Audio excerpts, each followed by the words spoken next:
Meus irmãos, a paz do Senhor Jesus. Mais uma vez, estamos aqui para estudar a Palavra de Deus. O primeiro trimestre de 2023, estudando o Evangelho de Marcos. A revista é da Editora Betel. E essa revista tem o tema O Serviço e a Missão na Obra de Deus, tratando do servo por excelência, que é Cristo Jesus. Estudaremos a lição de número 5, que será dada na sala de aula lá na sua igreja, dia 29 de janeiro. O título, O Servo e as Multidões. Eu sou o presbítero José, o canal é Semeando a Boa Semente. Mais uma vez eu peço que você se inscreva nesse canal, deixe o seu like, deixe o seu comentário, é importantíssimo para a abrangência do canal, para a expansão do canal. Por isso, a gente está sempre relembrando, ative o sininho e toda vez que ser postado um vídeo, você receberá o sinal. E eu conto com a sua colaboração, eu conto com a sua ajuda e compartilhe esse vídeo. Vamos junto levar essa mensagem. Eu peço que você pegue a sua Bíblia, pegue a sua revista. A Bíblia, ela é fundamental no estudo. Ela é a base, ela é o chão firme. Lição de número 5. O nosso texto áureo, ele nos diz assim: e a grande multidão o ouvia de boa vontade. Marcos capítulo de número 12, 37, a parte B do versículo. Verdade aplicada. Como Jesus, seus discípulos devem lidar com as multidões, com compaixão, discernimento e atenção. Objetivos da lição são 3. O primeiro, ensinar como devemos nos portar em meio à multidão. Segundo, é mostrar que ninguém pode atrapalhar nossos sonhos. E terceiro, falar que o servo socorre quem vai ao seu encontro. Esse servo aqui falando de Jesus, o Cristo, o enviado de Deus. O texto de referência está em Marcos capítulo de número 3, versos 7, 8, 9, 10 e 11. O verso 11, ele nos diz assim: e os espíritos imundos, vendo-o, prostravam-se diante dele e clamavam, dizendo: tu és o Filho de Deus.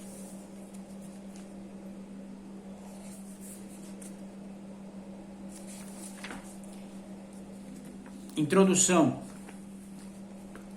Estudaremos nesta lição mais um importante aspecto do ministério terreno de Jesus. lidando com as multidões. O enfoque será quanto às questões de oportunidade, atenção, discernimento e discipulado, pois o fato de alguém estar entre a multidão que segue a Cristo não significa automaticamente é um discípulo de Jesus.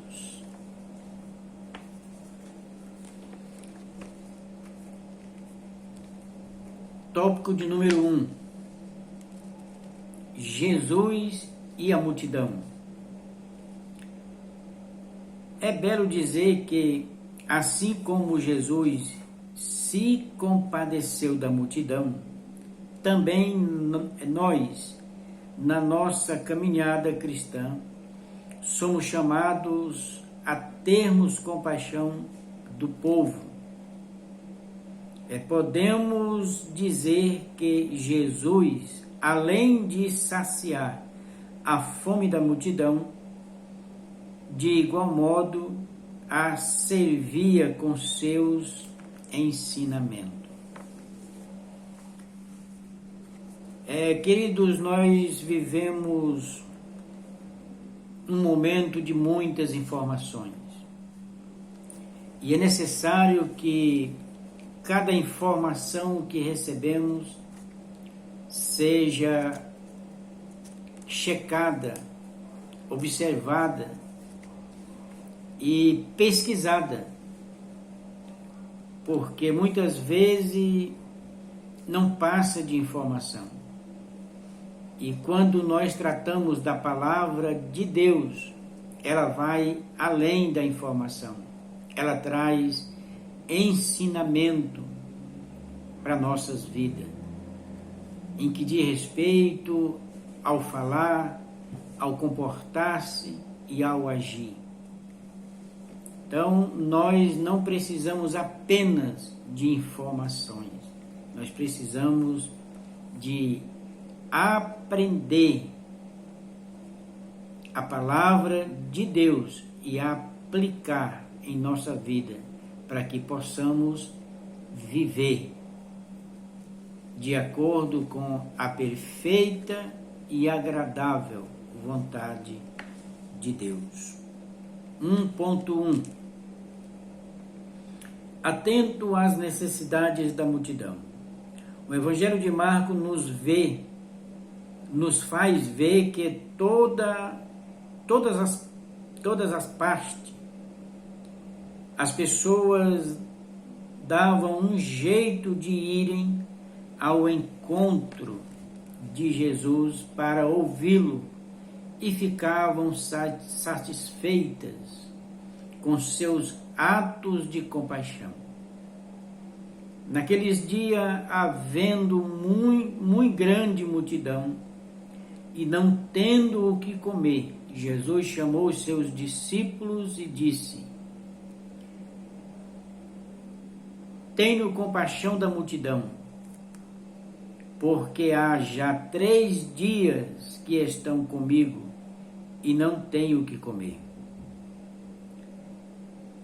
Aprendemos com Jesus a relevância de estarmos atentos às necessidades das pessoas e nos colocarmos à disposição do Senhor para sermos usados pelo Espírito Santo como canais de bênçãos. Ele, porém, respondendo-lhes, disse: Dai-lhes-vos de comer. O Senhor nos chama para participarmos do processo, nos orienta como agir e nos capacita com o poder do Espírito Santo. Então, observemos aqui que devemos estar atento, porque em todos os lugares vai ter alguém necessitado de ouvir a palavra de Deus. É importante ressaltar aqui, se nós olharmos para o que Jesus realizou, ele está trazendo aqui a importância da obra social. Eu posso associar essa primeira parte aqui aos ensinamentos de Tiago, aonde ele vai nos dizer que não basta nós visitar alguém apenas para fazer uma oração. Nós temos que levar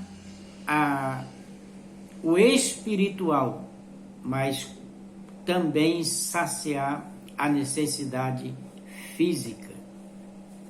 E Jesus nos deixa bem claro aqui que há 3 dias que essa multidão estava com ele, e ele entendeu e chamou aos discípulos a participarem. Entendo eu aqui, é como que se Jesus estivesse dizendo aos seus discípulos: eu não estou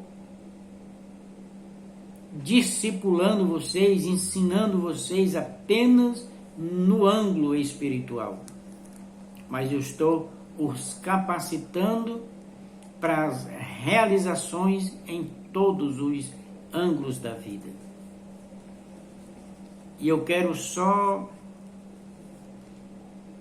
enfatizar aqui que como nosso Deus, ele é incrível, porque ele pode fazer tudo sozinho. Jesus poderia ali fazer o que ele fez, saciar a multidão e os discípulos apenas assistindo. Mas observe que Jesus não é apenas teórico, ele é prático. Então, ele ensinou a multidão, os seus discípulos, e agora ele chama: vamos para a prática. O povo está com fome, dê-lhes de comer. Então observe que nessa primeira parte, na introdução dessa lição, eu já aprendo que a igreja, representante do reino de Deus, ela não está incumbida apenas de levar o ângulo espiritual, ela está incumbida também de fazer a parte social. 1.2 No meio da multidão, mas atento às oportunidades. Lemos que um pai vendo seu filho,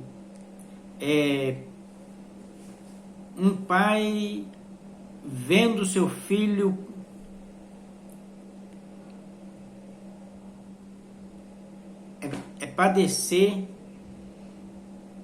se destacou entre a multidão para pedir socorro ao servo. Esta postura audaciosa do pai do jovem lunático, se dirigindo a Jesus e apresentando a situação de seu filho, resultou na libertação do menino. E Jesus, vendo que a multidão socorria, concorria, repreendeu o espírito imundo, dizendo-lhe: espírito imundo e surdo, eu te ordeno, sai dele e não entre mais nele. Entendo eu aqui que quando Jesus deu essa ordem, saia dele e não volte mais ou não entre mais nele, ele estava libertando e resolvendo a situação do menino, do pai e da família por completo. Então eu quero resumidamente aplicar isso aqui. Meus queridos, você que serve a Jesus, a primeira parte aqui, você tem como ajudar alguém, libertar alguém, mas fazer a coisa com excelência. Porque se o pai aqui teve uma atitude de esclarecer o seu problema a Cristo, pode ter certeza que não era só o menino que estava sofrendo. Não era só o pai que estava sofrendo. A Bíblia não diz que tinha mais irmãos, que tinha mãe, mas com certeza, tratando-se de um problema familiar, todos naquela casa estavam sofrendo. Então, quando Cristo se manifesta na vida de alguém, ele se manifesta para resolver a situação. E se eu colocar esse problema como um mal que estava instalado na família, só Jesus pode resolver essa situação que muitas famílias, muitas pessoas, que a sociedade vive sendo atacada, assolada, amedrontada, ameaçada por um mal que tem destruído vida. Mas eu e você, como igreja de Deus na terra, nós temos a solução. Nós temos uma responsabilidade, apresentar Jesus como a solução.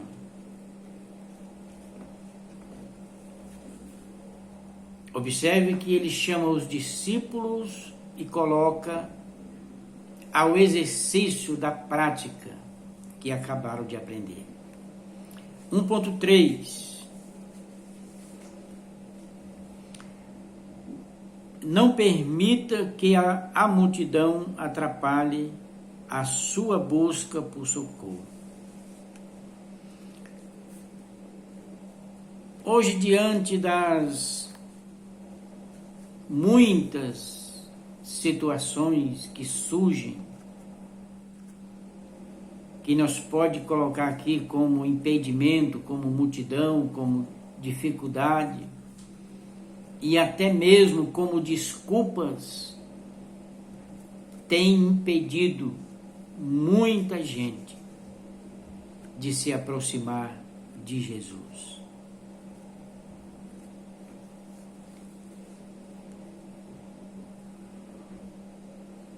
Marcos relata haver uma mulher que padecia de uma hemorragia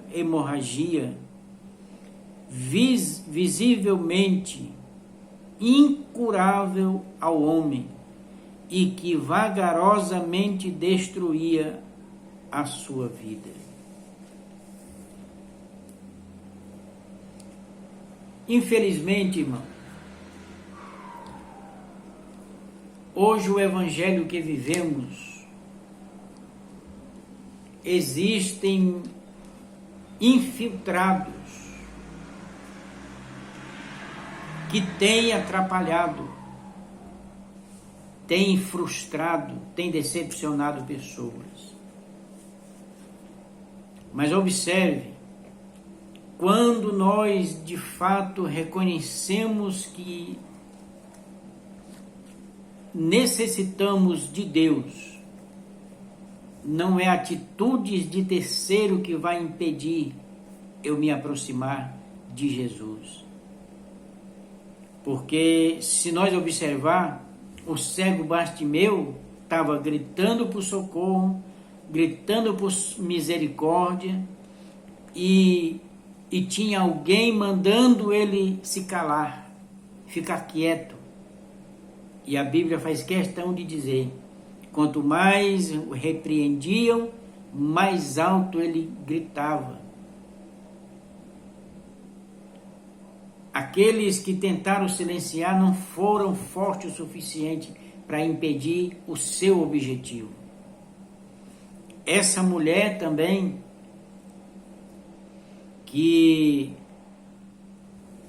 na contextualização da história, nós não vamos ver esses detalhes, mas quando nós vamos para a cultura da época e os costumes, nós sabemos a situação em que essa mulher viveu.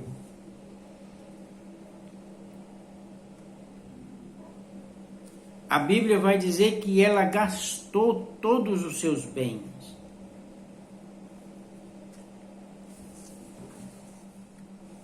Mas não encontrou solução. Alguém chegou aonde ela estava e deu uma notícia que tinha um homem fazendo milagre. E logo ela se encheu de esperança. Logo ela recebeu na sua alma um sonho de desfrutar da comunhão da sua família,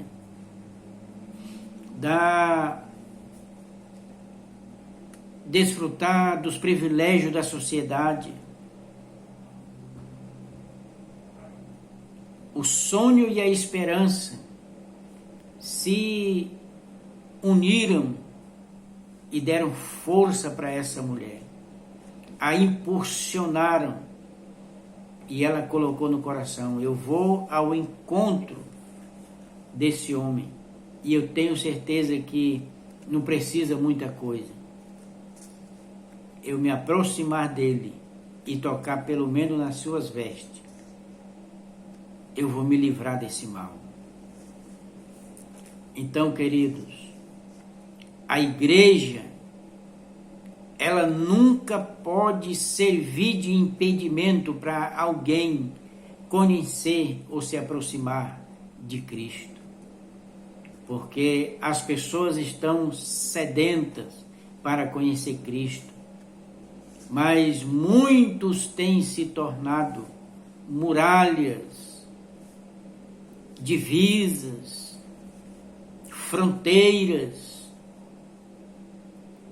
para aqueles que tanto querem conhecer a Cristo, como aqueles que já se aproximaram, mas não souberam lidar com as divergências e terminam recuando. Mas eu e você, como igreja, como discípulo, como servo de Cristo, nós temos que ser espelho para motivar as pessoas a conhecer a Cristo, não para recuar, porque sabemos que é mais fácil recuar do que avançar em que diz respeito aos objetivos. Mas esse primeiro tópico aqui, o objetivo dele é ensinar como devemos nos portar no meio da multidão. A multidão, ela tem dois aspectos. resumidamente falando aqui, serve para revelar o meu comportamento e serve para me chamar a atenção, como eu vou agir, como eu vou reagir.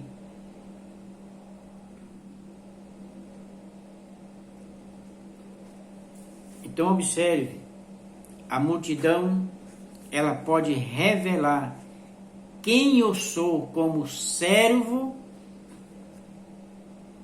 e quem eu sou como impedimento. Eu espero que ao estudarmos essa lição, podemos tirar coisas boas para nossas vidas, para que nós nunca sejamos o impedimento de alguém a conhecer a Cristo, mas sejamos de fato aqueles que conduz, que leva e apresenta a Cristo. Tópico 2. É mostrar que ninguém pode atrapalhar nossos sonhos. Ou seja, que você e eu sejamos decididos nas nossas buscas e principalmente no que diz respeito a Deus, a conhecer a Deus, porque conhecendo-o, nós descobriremos as nossas fraquezas, as nossas necessidades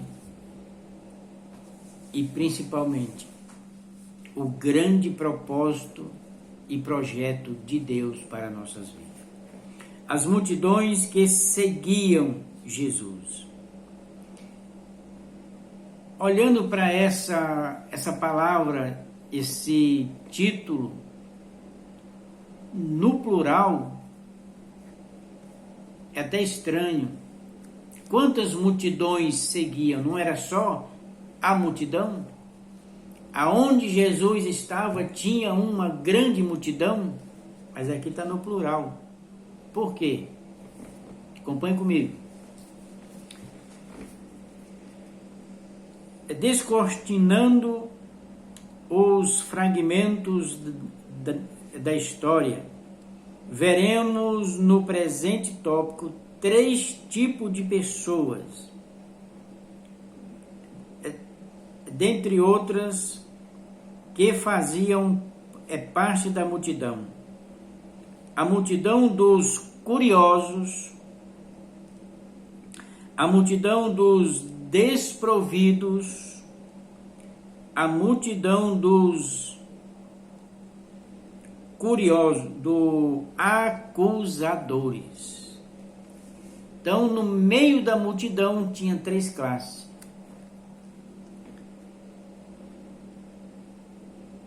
Tinha os curiosos, tinha os desprovidos e tinha os acusadores. Os desprovidos eram aqueles da margem da vida,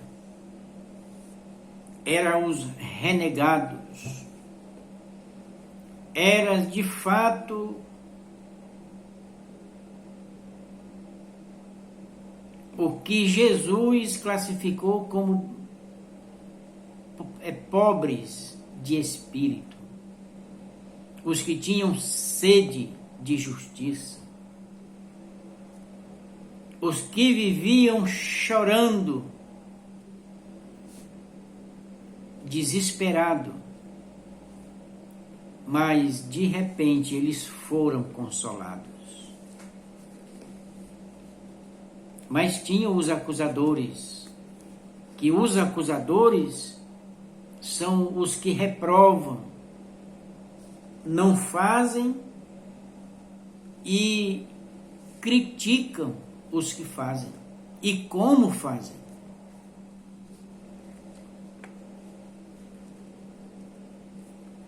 (2.1) a multidão dos curiosos. O que é verdadeiramente surpreendente é que, nos dias de Jesus, muitos só ambicionavam estar entre a multidão para constatarem os milagres dos outros, mas não queriam compromisso com o Filho de Deus. Será que isso ainda existe hoje?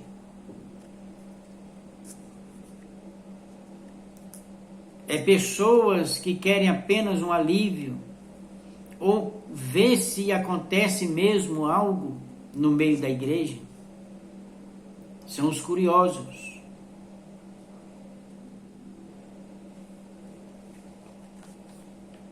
Vão apenas para ficar curiando o movimento, esquecendo que o ambiente e quem está no ambiente é mais importante do que o movimento.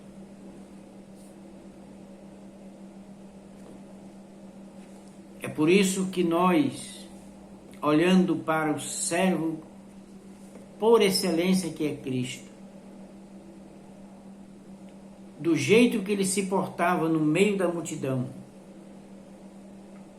ele era o mesmo aonde tinha 2 ou 3. Se somos discípulos de Cristo, é assim que devemos nos comportar. No meio da multidão, eu me comporto de um jeito. Aonde tem 2 ou 3, eu me comporto de outro jeito. Estamos aqui estudando e aprendendo. Os curiosos vão nos ver sempre do jeito deles, mas seja sempre um servo autêntico, para que as estatísticas sejam favoráveis a você. 2.2 A multidão dos desprovidos. Marcos escreve em seu evangelho que, onde Jesus estava, atraía uma multidão. Ele relata que quando Jesus foi para casa, uma multidão se ajuntou a eles. E era tanta gente que Jesus e os discípulos não tinham tempo nem para comer. Afigura-se que essas pessoas viajavam de vários lugares, sendo pessoas de classes sociais distintas, em busca que o servo apresentasse uma solução para os seus problemas e resposta para as suas dores e ansiedades. Marcos descreve que Jesus teve compaixão, pois via que aquelas pessoas eram como ovelhas sem pastor. Está registrado em Marcos capítulo 3, verso 20 e Marcos 6, 34.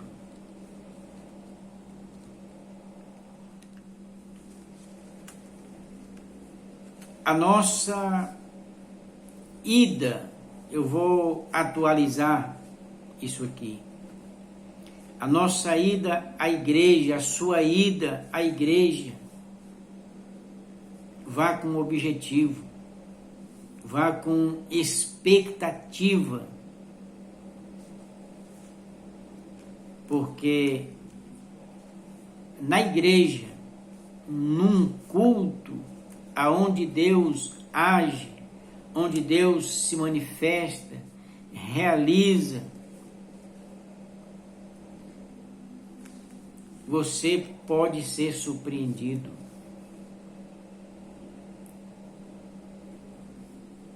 porque o ser humano tem uma carência e muitos não sabem de fato que falta é essa, que vazio é esse, do que de fato eu preciso.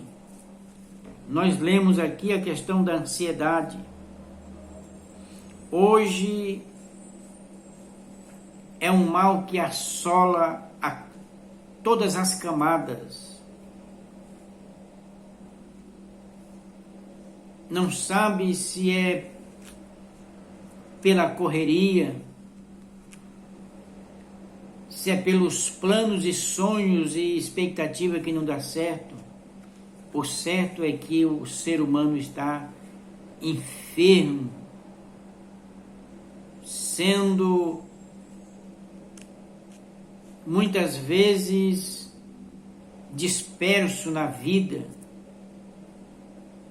indecisos, não sabem o que querem. Mas a igreja tem esse papel de saciar essa fome, de anunciar e revelar a alguém que é Cristo, que pode resolver esse problema. Tinha curioso? Tinha, mas tinha pessoas que precisavam de socorro. E a igreja ainda é o socorro do ser humano.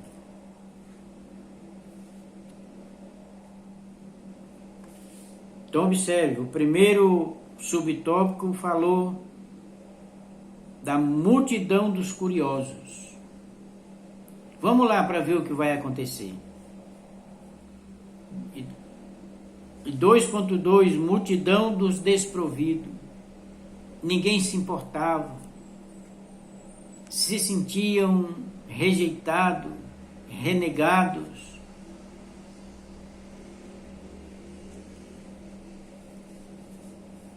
Mas ainda há alguém que se importa com você. 2.3, multidão dos acusadores. Isso aqui é muito sério, porque alguém comete um equívoco,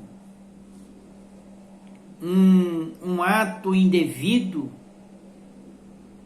e classificam, generalizando,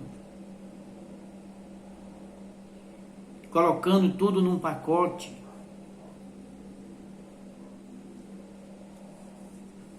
Fazendo acusações de tudo e de todos. Por entre as páginas das Escrituras Sagradas, no Evangelho de Marcos, podemos presenciar que muitos entre a multidão estavam ali sem um objetivo definido. Não por acaso, sendo inimigos declarados de Jesus. Os principais dos sacerdotes viram neste grupo a oportunidade de matá-lo.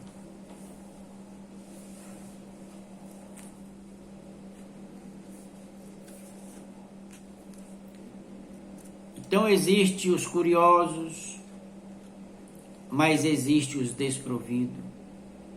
Existem os acusadores, mas existem aqueles que reconhecem e são acolhidos e saciados. Eu e você como servo, eu e você como discípulo, eu e você como igreja, não podemos recuar por causa das multidões infiltradas, das pessoas que muitas vezes deixam a desejar. Não. mantenha-se firme, fazendo a obra pela qual você foi chamado. Observe que nós somos dispenseiro, primeiro, dos mistérios de Deus, e segundo, da bondade de Deus, e terceiro, da justiça de Deus.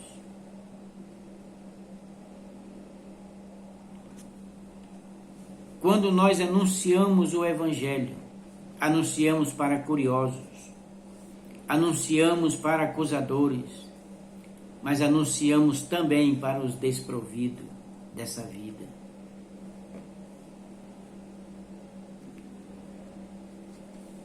E o apóstolo Paulo, ele declara com toda convicção que o meu Deus, e eu deixo aqui registrado, o nosso Deus, ele é o provedor de todas as nossas necessidades. Porque tudo que ele faz com excelência. Tudo que ele faz por completo. E quer saber? Se ele me envolve e envolve você nos seus feitos, ele faz questão de que eu participe com ele. Então ele tem muita coisa para nos oferecer, ele se importa de fato conosco.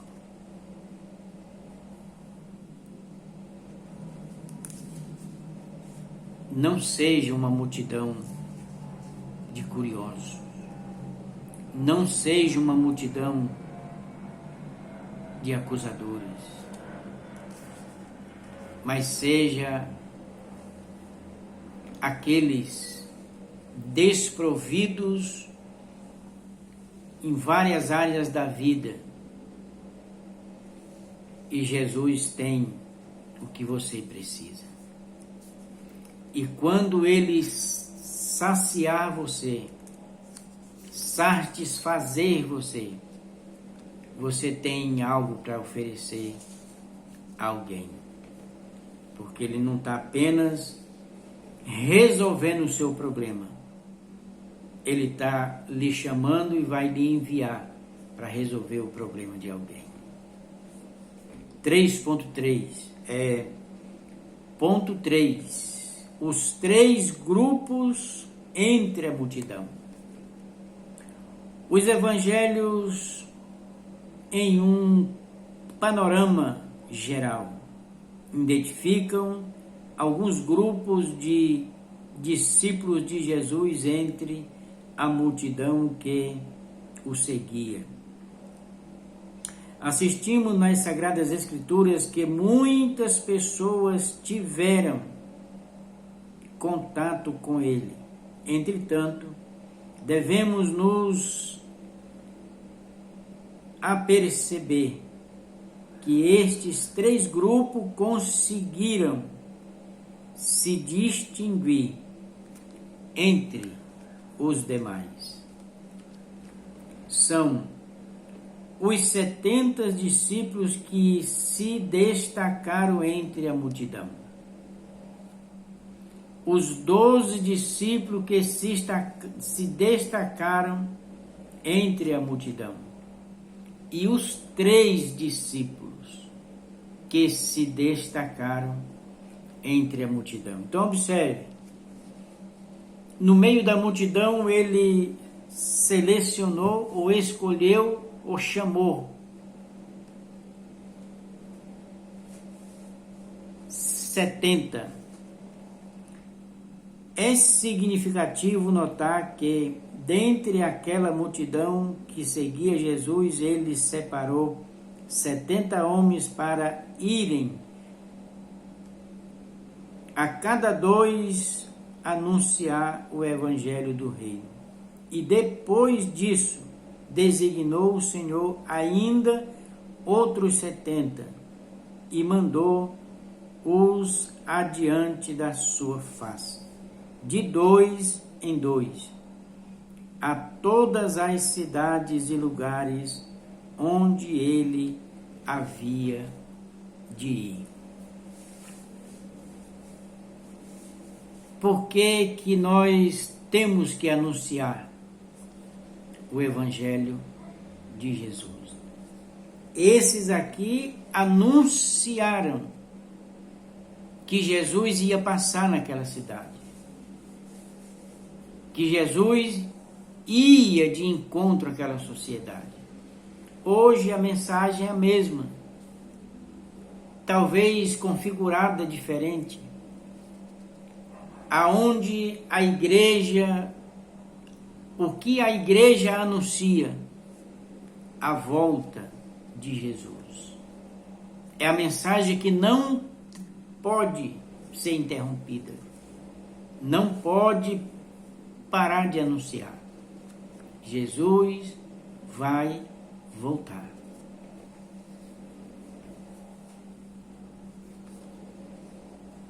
Quem sabe a mensagem desses 70 seria assim: chegava numa cidade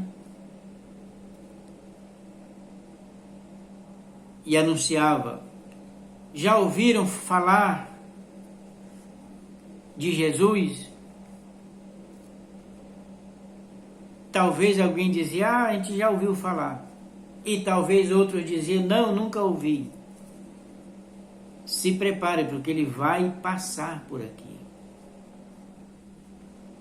Então a mensagem hoje é: se prepare, ele vai voltar.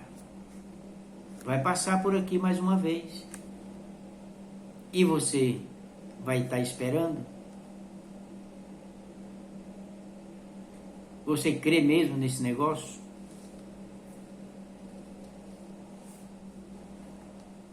Os 12 discípulos que se destacaram entre a multidão. Quanto ao grupo dos 70, nós nem sabemos quem eram. Entretanto, os membros deste grupo dos 12, Jesus os chamou pelo nome. Simão, a quem pôs o nome de Pedro, Tiago, filho de Zebedeu, e João, irmão de Tiago, aos quais pôs o nome de Boanerges, que significa filho do trovão, André e Filipe, e Bartolomeu, Mateus e Tomé, e Tiago, filho de Alfeu, e Tadeu, e Simão, o cananeu, e Judas, o Iscariote, que o entregou. Então observe que ele escolheu um grupo de 70, escolheu um grupo de 12, que esses foram os próximos, estavam aprendendo com ele no dia a dia. Agora, observe um detalhe: o aprendizado de cada discípulo era também uma preparação para dar prosseguimento, andamento, continuidade do ministério de Jesus. Eles iam os representar. Então deixa eu falar algo aqui para nós, para mim e para você.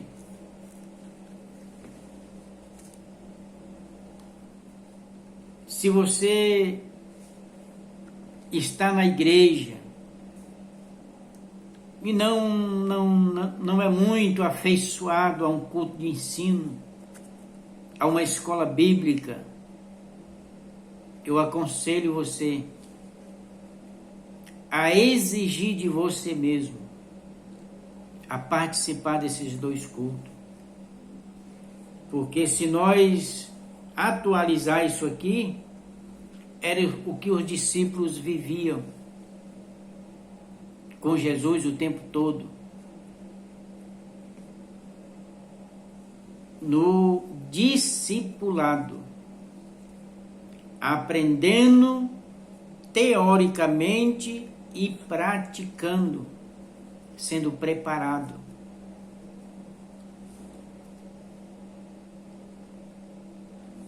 Porque quando houve a necessidade deles representarem a Cristo, nós vamos encontrar dos lábios deles, nos momentos críticos do questionamento de alguém, as palavras eram essas: eu não posso negar, eu não posso me calar diante do que ouvi e vi, aonde João vai expressar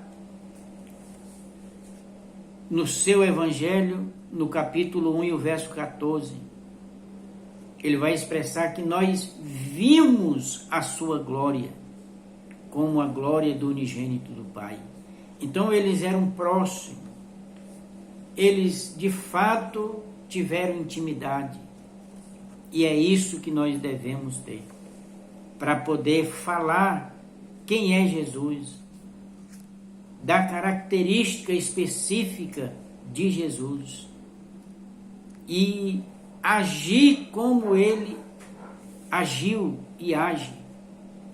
E Paulo vai dizer em Filipenses capítulo 2, o verso de número 5,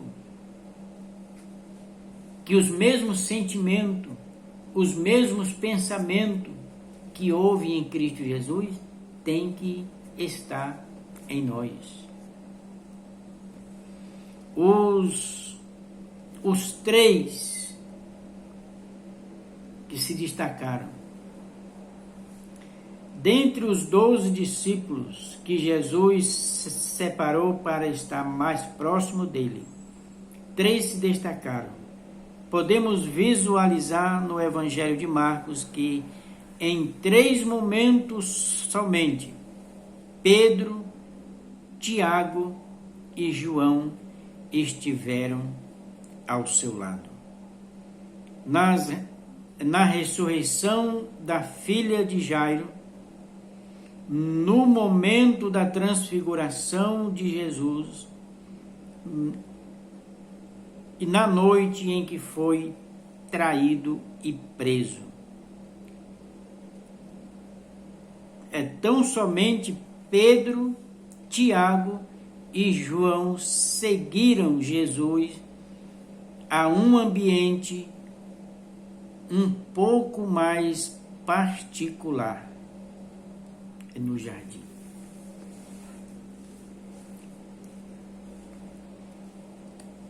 Então,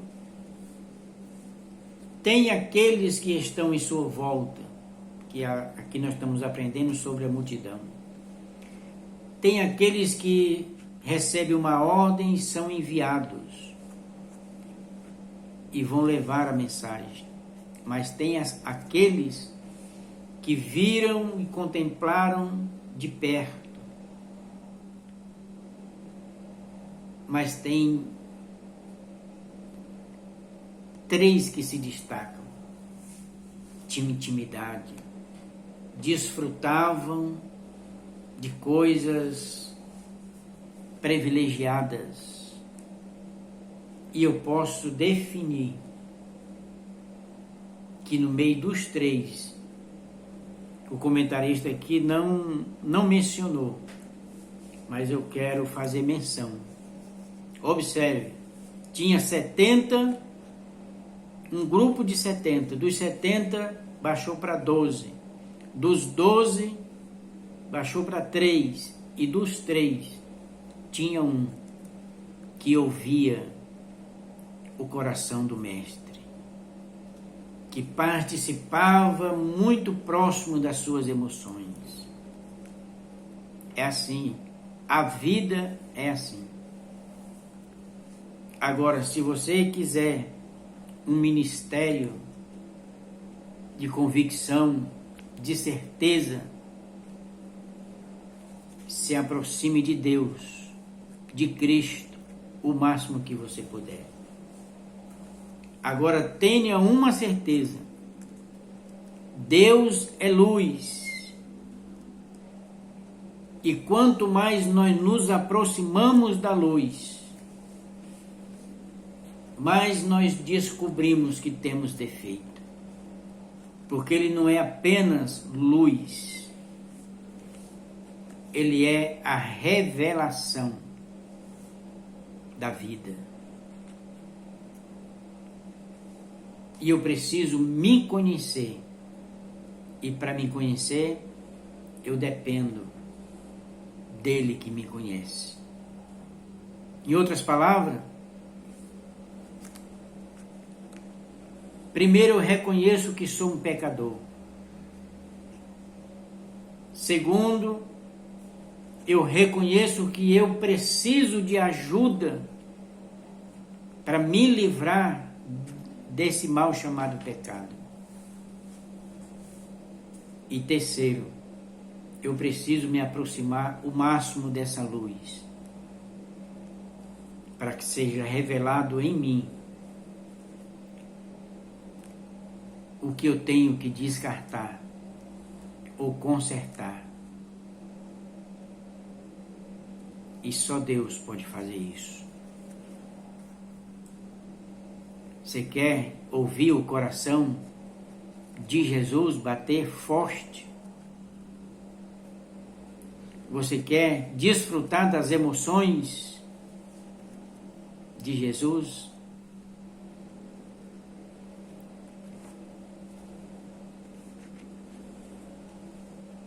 Siga a instrução de Oséias e de Amós e de Jeremias. Prossigamos em conhecer o Senhor. No livro de Jeremias nós vamos ler essas expressões. Se o homem quer se gloriar de algo, se glorie de conhecer o Senhor, porque isso alegra o seu coração. Conclusão: Jesus estava sempre atento aos necessitados e carentes, mesmo entre a multidão. Assim, vimos que nosso Senhor Jesus lidou com a multidão com compaixão, mas também com discernimento, pois muitos que o seguiam não tinham o propósito de serem seus discípulos. Que Deus nos abençoe em Cristo Jesus. A semana que vem estaremos estudando a lição de número 6, a autoridade do servo. Então, aqui nós finalizamos mais um estudo da Palavra de Deus. Que o Espírito Santo esclareça, lhe impulsione e gere em você curiosidade para conhecer a Cristo, se tornar um servo. Amém? Fique na paz de Jesus e até a semana que vem. Tchau.